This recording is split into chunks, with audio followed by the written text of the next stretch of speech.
Eh bien Patrice, être attentif à l'autre, changer son regard en un regard bienveillant, et comme nous y sommes invités à voir le regard même du Christ, ce n'est pas facile, conviens-en.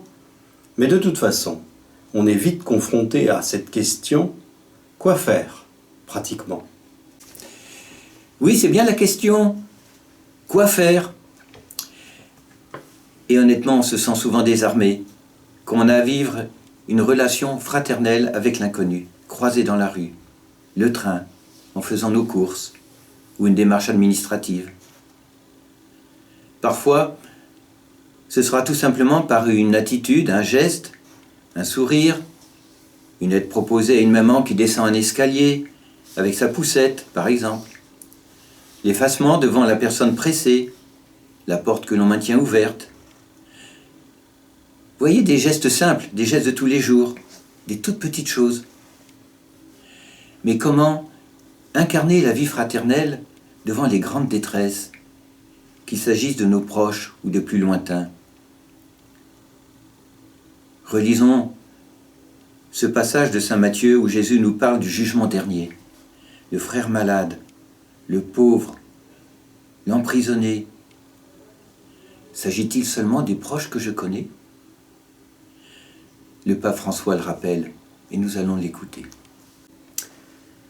Quand je rencontre une personne dormant exposée aux intempéries, dans une nuit froide, je peux considérer que ce fagot est un imprévu qui m'arrête, un délinquant désœuvré, un obstacle sur mon chemin, un aiguillon gênant pour ma conscience, un problème que doivent résoudre les hommes politiques et peut-être même un déchet qui pollue l'espace public.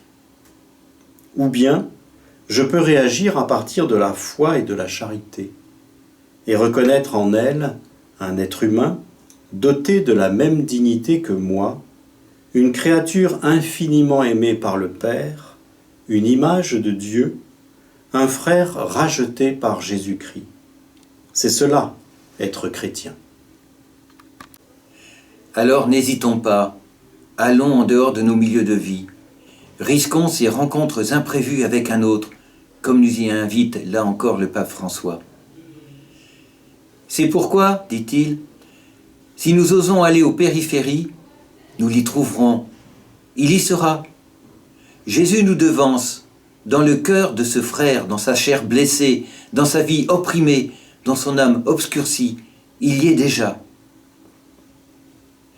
Oui, tous les hommes, sans exception, sont créés à l'image de Dieu et sont à ce titre dignes d'honneur et d'un grand prix. Honorez tout le monde, aimez les frères, craignez Dieu, honorez le roi, nous dit saint Pierre. Mais alors que cette attention, que cette aide portée aux frères nous garde de penser que, parce que nous pouvons lui apporter quelque chose, nous lui serions supérieurs.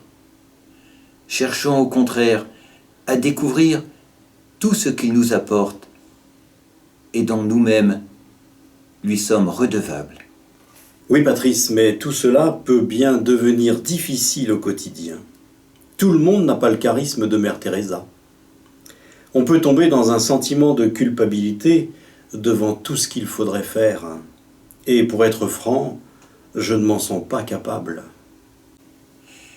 C'est vrai Gilles, mais nous sommes tous sur un chemin et nous avons à y avancer humblement. Il nous est parfois demandé de grands pas, de vraies conversions. Et nous ne faisons que des petits pas. Ce qu'il faut, c'est les faire fréquemment. Ces petits pas nous font avancer. Nous avons aussi à prendre conscience que nous cherchons parfois à nous protéger en ne voyant pas ou en refusant de voir, en n'écoutant pas ou même en nous disant parfois « c'est bien sa faute ». Alors que nous pourrions avancer en acceptant d'être vulnérables, en acceptant la proximité de celui qui dérange peut-être notre tranquillité, l'accepter jusqu'au lavement des pieds. Être attentif à l'autre, se montrer proche, à l'écoute, oui, mais quel chemin?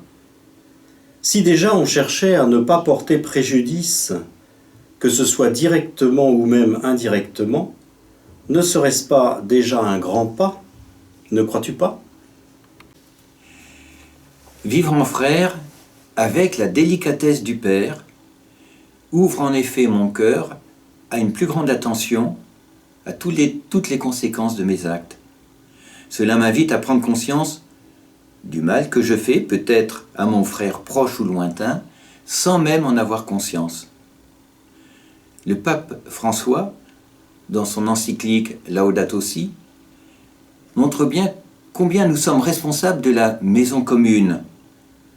Non pas parce que la terre deviendrait en elle-même un objet de respect, mais bien parce que ce que nous dégradons porte préjudice à l'homme. Alors je peux me poser la question, mon peu de souci pour la planète, est-ce faire du tort à mon frère? Ou alors très concrètement, la fraude qui fait du tort à la collectivité, est-ce qu'elle nuit aussi à mon frère? Tout bêtement, la canette de bière usagée que je laisse sur la voie publique, et beaucoup d'autres exemples de situations qui peuvent venir à l'esprit où on peut ne pas avoir vraiment conscience de nuire aux frères par un comportement dont on ne saisit pas toujours bien les conséquences. Osons enfin nous poser cette question. L'étranger, un frère? Une question qui dérange. Parce que ça peut nous bousculer. Surtout quand ça concerne des problèmes où les enjeux politiques, économiques et même de société sont réellement complexes. Là encore, le pape François nous bouscule. Nous pouvons écouter ce qu'il nous dit. On entend fréquemment que, face au relativisme et aux défaillances du monde actuel, la situation des migrants, par exemple, serait un problème mineur. Certains catholiques affirment que c'est un sujet secondaire à côté des questions sérieuses de la bioéthique. Et le pape poursuit en disant « Pouvons-nous reconnaître là, précisément, ce que Jésus-Christ nous demande quand il nous dit que nous l'accueillons lui-même dans chaque étranger. Saint Benoît l'avait accepté sans réserve.